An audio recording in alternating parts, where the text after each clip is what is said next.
Yo and hello everybody, Mike here, baseball collector. Welcome to another Saturday showcase. Today I'm going to show all of the items that I have from this set that's in front of you right now. And that is the Perez-Steele Great Moment set. And these are an homage to the cabinet cards from the early 1900s. They were done by, of course, artist Dick Perez, and were a set put out in series back in the 80s of Hall of Famers, of course. And my goal, like most of my stuff, is to try to get as many of them that can be signed. And so far, I'm, I think close to 50 that I'm going to show off today, which is a lot. So sit back and enjoy, or roll your eyes or whatever. But there's a lot to show here. I've got quite a few that I still need. 20-something that I still need of this. So this is more of a, hey, here's what I've got. I love these. I think they're great. They are awkward because they're so large. I mean, you can see this is a really big slab here, and they're hard to display, hard to store. I'll show you how I have some of them displayed here in the card room in a little bit, but what I'm going to do now is just show you kind of the singles that I have. So this is the Hank Aaron, obviously. Here's what the back looks like. This is card number 9. They were numbered to 5,000, as you can see. And this was, I think, the first series that they did, because there's 12 cards. So there's the first 12 that were issued. And yeah, that's kind of how this is going to roll. I won't show the backs of every one of them, and they aren't all slabbed. In fact, I only have 2 of them that are slabbed because they're so big. It's just difficult to get them slabbed. So there's, that was Hank Aaron. I want to show these individually because I would lay them all out on a table, but it would be gigantic. Let me see if I can't pull the camera a little closer, but there's the Luis Aparicio. Great picture there. And these are all just great art. I mean, they're just really cool pictures of these players. Ernie Banks. I mean, if you like a particular player from this era, you definitely want to try to get this. Some of them are actually horizontal, so I'll hold these like this. Like there's the Al Barlick, great manager. You see Roy Campanella there and Willie Mays, and Al Barlick making a call. That's pretty sweet. Another horizontal one, Yogi Berra. Yogi Berra hitting. You don't see a lot of Yogi Berra hitting stuff because lots of times you'll see him in his catcher's gear, but there's the Yogi Berra. Again, all of these were numbered to 5,000. Great Cleveland Indian Lou Bedrew, second baseman. And a lot of them aren't that expensive. Like if you were to go look for your favorite player or to try to do a few of these, they're really not that bad. Lou Brock. They are gorgeous, and they are really gorgeous signed. Bobby Doerr.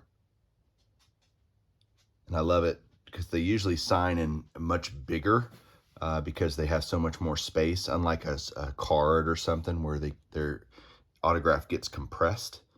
That's not true on these. They have plenty of room to sign big, bold signatures. There's Bob Feller.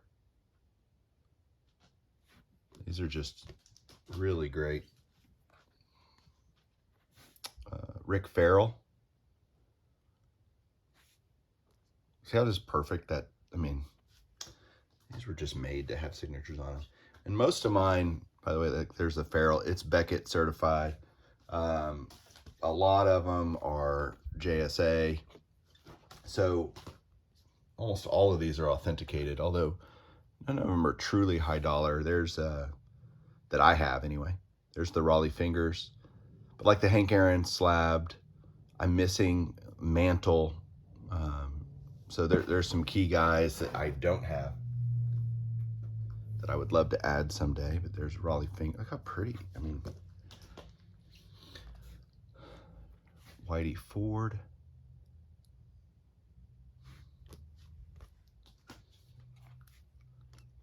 some old school guys too. Lefty Gomez there. Look at that giant leg kick. It's awesome. It's another sideways one. Billy Herman.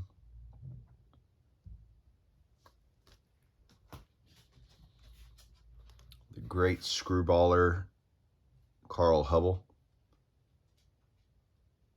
So underappreciated is Carl Hubble, I think. Jim Catfish Hunter.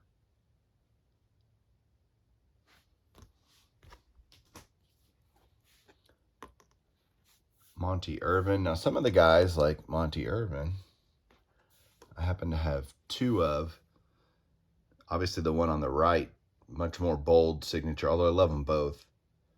But two of those. Some of these I have dupes because I buy these in lots typically from auction houses, and I don't buy them individually, and so you end up with doubles sometimes when you're trying to get a couple of key ones. Fergie Jenkins. This is a reasonably recent pickup, Al Kaline. For some reason, I didn't have an Al Kaline in my collection, but I do now. Again, not expensive. George Kell, Hall of Fame inscription. Look how big and bold that signature is, right in the blue of the sky. Well done. Harmon Killebrew, Hall of Fame inscription. Yeah, this is another one of those things that typically they get Hall of Fame inscribed too. Just seems like that's more often than not. JSA on that one. Ralph Kiner.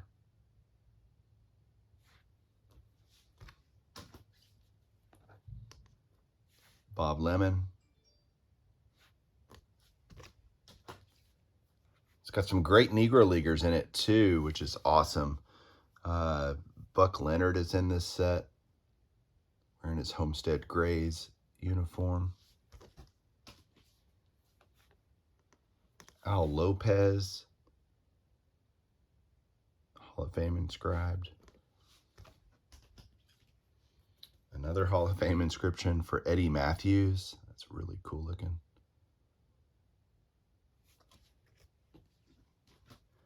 It's a pretty big one. Willie Mays. The only thing I don't like about the Mays is you can see how dark the background is, and that's not the fault of anything other than the picture, but it makes the Mays signature kind of, it's okay in person, but that one's JSA. There's a good old Willie Mays.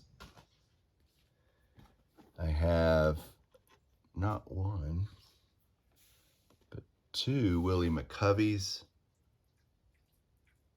Interesting how you've got different placements of the signature too. I love it. This one's way better to me, the one up in the clouds and sky just pops better for sure. There's Johnny Mize. I love the variety of shots too that Dick Perez chose to portray. You've got, kind of not a portrait, but not an action shot on some of them. And then some of them, like this beautiful Joe Morgan, are, swinging or in the field or whatever. So there's the Joe Morgan.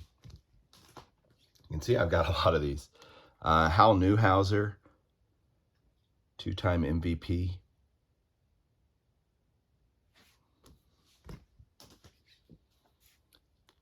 Jim Palmer.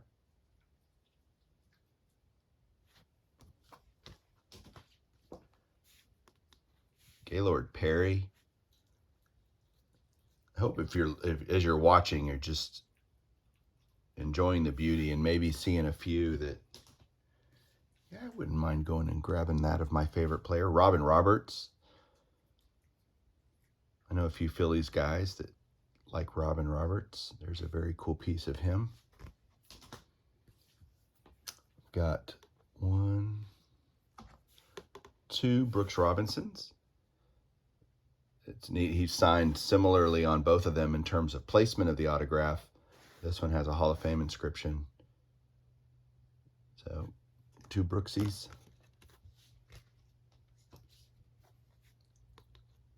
Red Schiendienst.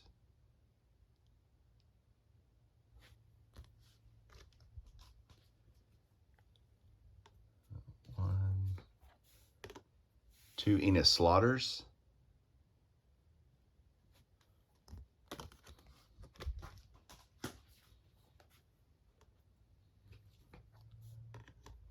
Two Duke Snyders.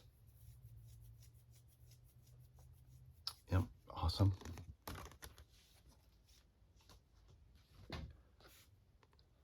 Warren Spahn.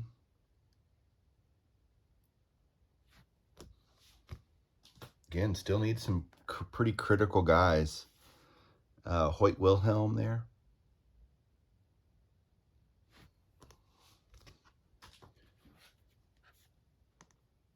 Billy Williams.